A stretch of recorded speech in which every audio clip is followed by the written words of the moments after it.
You see this? We don't need it. Hello ladies and gentlemen, and welcome back to another video. Today, I will be solving a quintic equation all by hand, manually, using factorization. And I know that this doesn't seem like much, but trust me, it's going to be pretty intense. And I know I haven't been on this channel for a while, but my 10th grade is finally over and I can record all the videos I want to. Before I start, I would like to give a huge thanks to Voyage International Academy, Mumbai, for letting me utilize their faculty and their space for this video. Anyway, let's get started. Well, first of all, what is a quintic equation? Well, if you've passed 10th grade mathematics, you should know of a quadratic equation that looks a little something like this. And here, you find two roots and factorize it by having the conditions that the two roots must multiply out to be equal to AC. The two roots must add to be equal to B. And this is pretty simple. You can solve it using a calculator. You can solve it using the formula you must have heard of, which is minus B plus minus root B square minus 4AC by 2A. I've written this pretty badly, but yeah, this is the formula, simple enough. If you've now gone at 11th grade mathematics, you should also know of a cubic equation, which is just this, but with another term for x, which is x to the power 3. So that way, going further and further, we have x to the power 5. And now this doesn't look like that, but I'm sure it'll simplify out to that. Why? Because we have something upon x. And the way to solve these is, first of all, I'm going to move everything to one side, which would come out to this, x raised to 4 minus 5 plus 3 by x, because the minus sign becomes plus on the other side. Then, this is equal to 0. Then I multiply everything by x, because 3 upon x is essentially equal to 3 into x raised to minus 1. So, I multiply everything by x here to take out the x raised to minus 1. Because to solve these kind of equations, you cannot have any x to the power of a negative number. So, let's do that. So, that will be x raised to 5. So, okay, let's just do this into x. This will be equal to x raised to 5 minus 5x plus 3 with x into x raised to minus 1 and x raised to 1.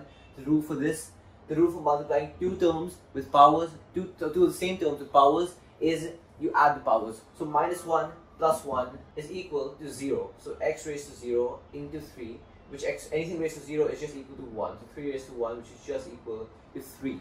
So our simplified term becomes x raised to 5 minus 5x plus 3 is equal to 0. Now it's a quintic equation. Now, how will I solve this using factorization? See, I can't factorize this normally. It'll be really hard. If you ever solve a cubic equation, you know that it's often solved by factorizing the cubic into a quadratic and a linear equation. I can't quite do that here, but I can apply a similar logic. So, to factorize this, I can break the x raised to 5 into two equations, which can be a quadratic and a cubic, as in an x raised to 2 and an x raised to 3 equation. So, let's get to work on that. Now, all of these will have terms, because there's a minus 5 and a 3 here. See, I can put a 1 here, and that means x squared into x cubed will be equal to x raised to 5. But all of the other terms will have some kind of term, because there's a minus 5 and a 3 as a coefficient here. So, let's get to work on that.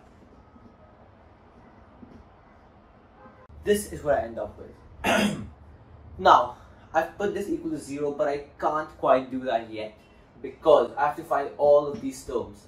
So this is A, B, C, D, and E. I'm essentially decomposing this equation into all of this so that I can find a way to solve it, because both of these are solvable easily. Now, before I go further, I want to tell you guys that this is kind of a brute force method. Quintic equations do not have a general formula. Like the cubic, like the quadratic, even the quadratic has a way to solve it, which is called the Lagrange's way to solve it. And there's even other formulas, other equations to solve a quadratic, but not a quintic. Because you can't have a generalized factorization for this. And that's why I'm using this method, which is essentially a brute force method. You can't always guarantee this will have solutions, because there's something called real roots and there's something called imaginary roots. Something I will not go into in this video, but it basically means you can't solve any equation like this in this form. I just know that this works, and I'm just going to attempt to brute force it, essentially. Now, to get the answers for this, I can multiply everything out to see which coefficients apply where. Because this quintic equation only has power with x raised to 5. There's no x raised to 4, x raised to 3, or x raised to 2. and that makes it a bit easier, but not quite. So let me show you how. Now I can just use this area to do that. Now x squared into x cubed is just equal to x raised to 5. Then x squared into cx squared is equal to cx raised to 4. X squared into dx is equal to dx raised to 3. X squared into e is equal to ex squared. Right? Next, I multiply the a with ax with everything, which would be equal to ax into x cubed is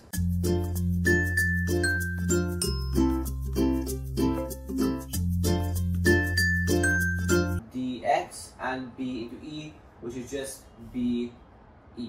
I'm running out of space here. Now we can have all of these into columns because they're all x's with the same power. So we can essentially group them as one power with the x next to it. As in, first this will come down just x raised to 5. Then this will come down as c plus a x raised to 4. Then this will all come down as d plus ac plus b x raised to 3, and so on and so forth. But one easy way to solve this is, I know that there's no power with x raised to 4, x raised to 3, or x raised to 2. So that means this column, and this column is equal to 0. Because the coefficient has to be 0 for the term not to exist. So that makes my task a whole lot easier. I can remove all of this and essentially just sum it down to c plus a. Also, I can cancel out all of these because see, I can say c plus a into x raised to 4 is equal to 0 into x raised to 4. This and this gets cancelled, so c plus a is equal to 0. This also makes it pretty easy. That means I can just write all of these as x raised to 5, this is equal to x raised to 5. C plus a is equal to 0. D plus ac plus b is equal to 0. Just start here. I also know that E plus AD plus B is equal to 0, and I also know that AE plus BD is equal to minus 5 because x, these are the terms for x and x, which is just equal to minus 5x. So AE plus BD is equal to minus 5, and the last, the term without any x power to it, which is the plus 3 over here, which will cancel out by the x raised to negative 1 and x raised to positive 1, is going to be BE is equal to 3. Now, where do I even get started with solving all of this? One thing I know is BE. I know that 3 is a prime number. That means to have integer solutions, the only solutions can be 1 and 3. Now, it can be negative 1 and negative 3. And it can also be positive 1 and positive 3. It can also be positive 3 and positive 1. It can also be negative 3 and negative 1. I have 4 sets of solutions for B and for E. Now again, this is not standardized for all quintic equations or all equations of any kind. But I know that B and E have to be integer numbers because 3 is a prime number. And because I know the equations. So, yeah. So, let's get to solving that. I have all of these rules. This is kind of similar to the quadratic, where the terms of A and C have to multiply out to the 2 roots. The terms of A and C have to add to the term of B. So this is kind of similar to that in a way, where I need terms that will satisfy all of these conditions at the same time. But there are 6 conditions, or not 6. This doesn't count as a condition. There are these 5 conditions that it must satisfy. I'll find 5 numbers anywhere that will satisfy all 5 of these conditions. That's going to be quite a challenge. So B and E, I have 4 sets of values, and I can kind of try them all by plugging these values into any of these equations. Okay, I've changed the camera angle slightly, but let's write on those values. So, I know that B1 is equal to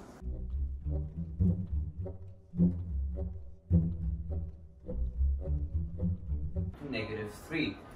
I know that I have these 4 sets of values, and I have all of these conditions to fill.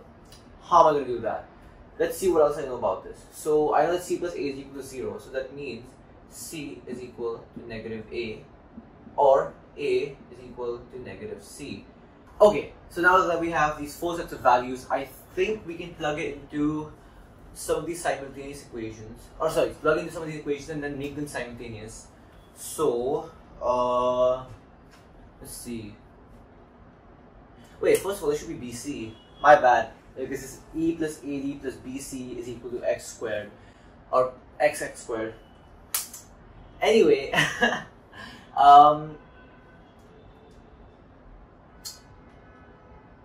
okay, so I think we can use this first of all because I have a value for c, or I have a value for a either way. So I can make this a square term. So let me try to do that. So let's just say I use the value for a instead of the value for c because there's also a in this and there's also a in this because it might be easier. So let's do that, which would be d plus a into negative a, then plus b is equal to 0. I would also have as an equation, let's choose this because I have a number here and I have values for e, b and a, and I think we'll get something for a or d from this. So I think that's the easiest way simultaneous because here we have c as well. We could use it, but I think this looks simpler and it has a number here, so we can probably get something from that. So let's do that.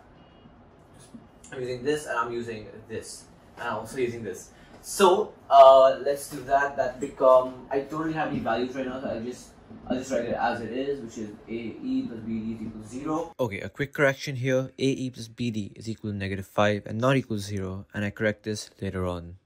I have now two simultaneous equations and they both have the term d, so I should be able to equate them. I know this is multiplying with b, but I have integer and small values for b and e. Now the real challenge, not a challenge, but the real hard task is plugging in all 4 of these sets of values. And since I'm not allowing myself to use a calculator, so I just have to solve all of these manually. This will definitely become quadratic because this can here be simplified to d plus a, or sorry, not plus, so minus a squared plus b is equal to 0. So this might become quadratic because, see, I'll get a value for a, I'll get a value for b, and I can equate d and d directly to cancel them both out because this will go to the other side. So this will become d is equal to a square minus b, and then this will become d is equal to negative a upon b. D is equal to negative a into e upon b, and by equating these I will get, I think I will get 4 sets of quadratics, not 4 sets, 4 quadratics to solve. This is going to be a long task. I'm going to use this part because I'm not going to duck down for all of this. So let's get started. Just to explain, I got the right equation as negative ae minus 5 upon b is equal to a square minus b, which I took the b to the other side, which essentially became minus 5 minus ae is equal to ba square minus b squared. Okay, I finally have all my solutions, and I just realized you can't see one of these, but I'm gonna make it simpler. Out of these, this solution and this solution cannot be possible. Why is that, you ask? It's because they have root of a negative number. Now these solutions give something called an imaginary root. You might have seen, if you've solved quadratic equations using a calculator, that there's a value. You might get a value as I, positive or negative I. I is called an imaginary number, which basically stands for the root of -1.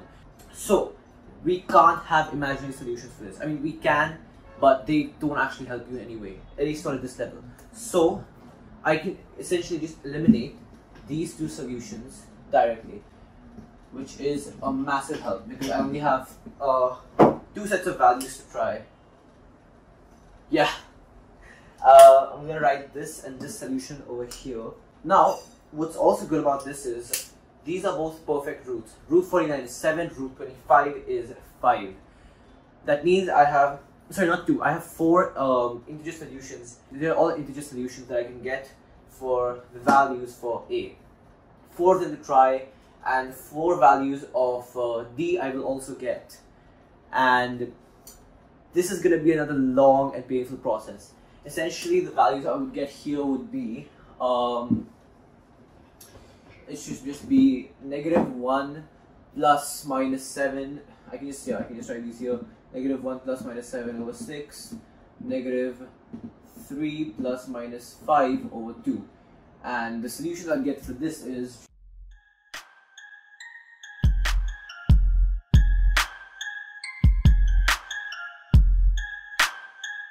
negative 4 over 1 or just negative 4. Right. Now I can already make one more solution because I have two of the same value. So now my answers are 1, negative 4 by 3 and negative 4. And I'm going to plug all of these into these equations, and I'm going to plug these into either one of these equations, get values for D, and then try those sets of values into any other equation and see if they're the right answer. Let's get started.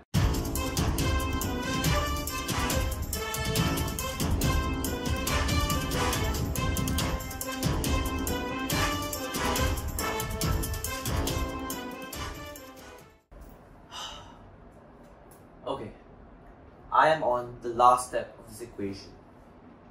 I have found that out of these four solutions, the values for A and C combined with the fourth combination of B and E satisfy all five of these equations. And you can't see this one, but they satisfy all of these equations. What a journey it's been. I know that the video may only be half an hour, maybe an hour, but it has taken me actual hours to do this. So please consider dropping a like and subscribing for more stuff like this. This means that this value for A, this value for C, this value for B, this value for E, and obviously from all of these I can get a value for D, all satisfy all five of these equations, and that means they satisfy all of these values. I have a coefficient for A, for B, for C, for D, and for E. All of the coefficients, obviously there's one here and here, and that means I can get my two equations, which I further factorize into a quadratic and linear mostly,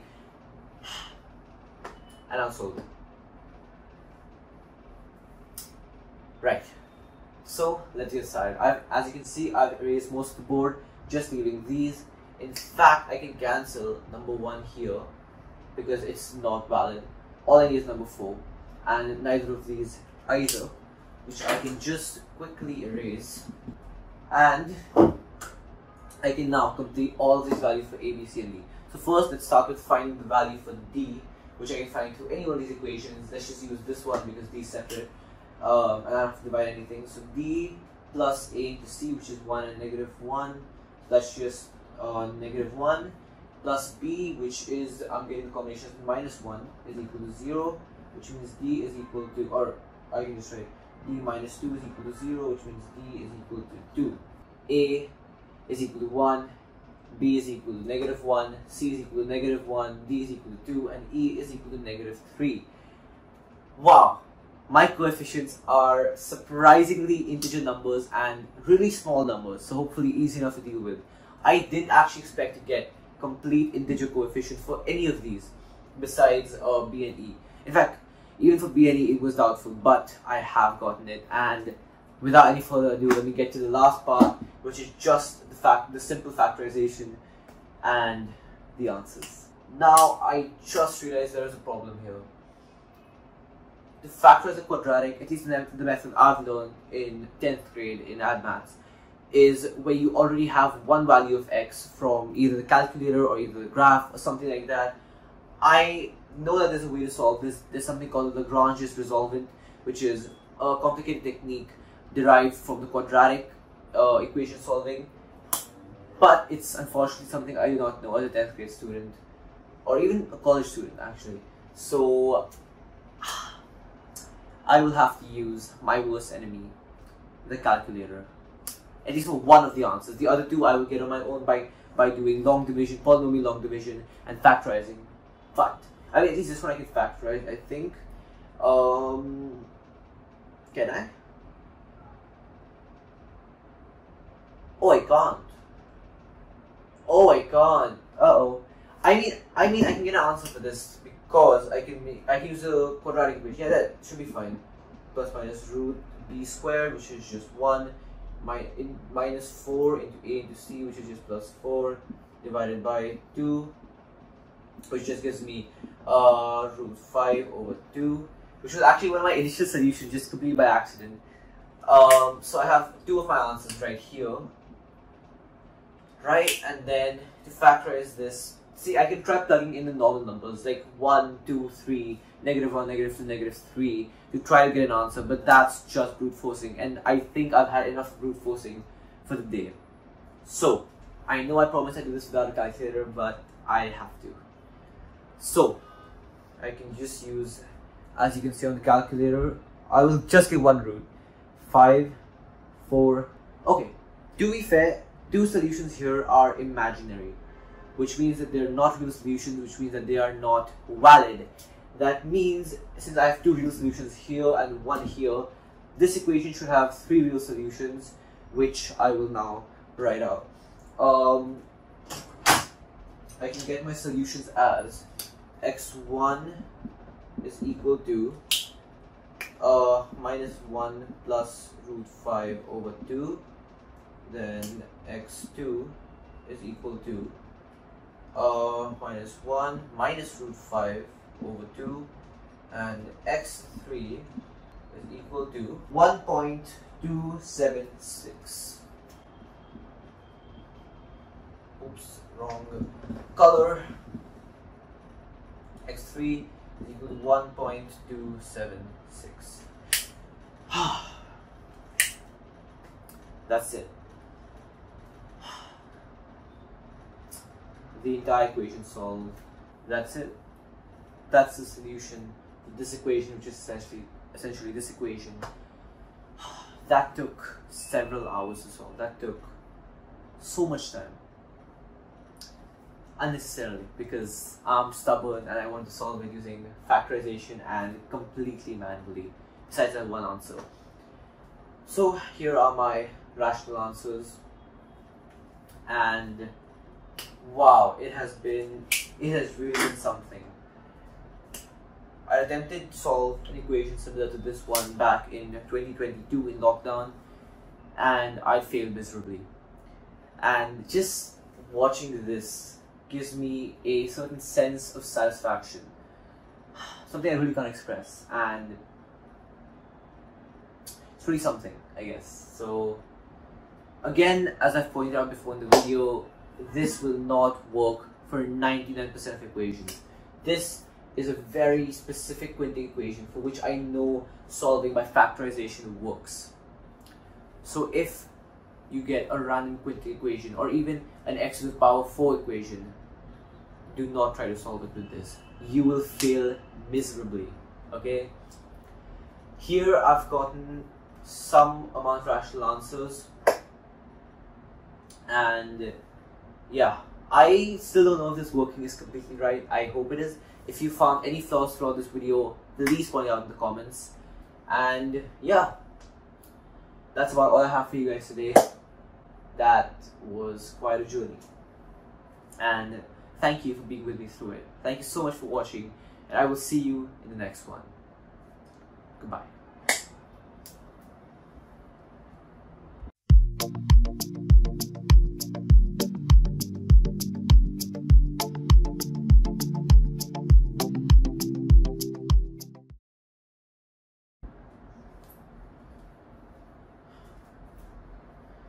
Okay, just before I end this video, I just wanted to say, for those who are interested, to solve this kind of equation, if you put it into Mathway or Wolfram Alpha, it's probably pretty easily solved, because since it's x raised to 5, and it can be, if you take the derivative of it, it'll be something like 5 x raised to 4 minus 5 should be the derivative here, and it can easily be graphed with only so many turning points, plus minus, there'll only be 2 or 3 turning points, and you can probably solve this using just plotting it on the graph, and that'll be simple enough.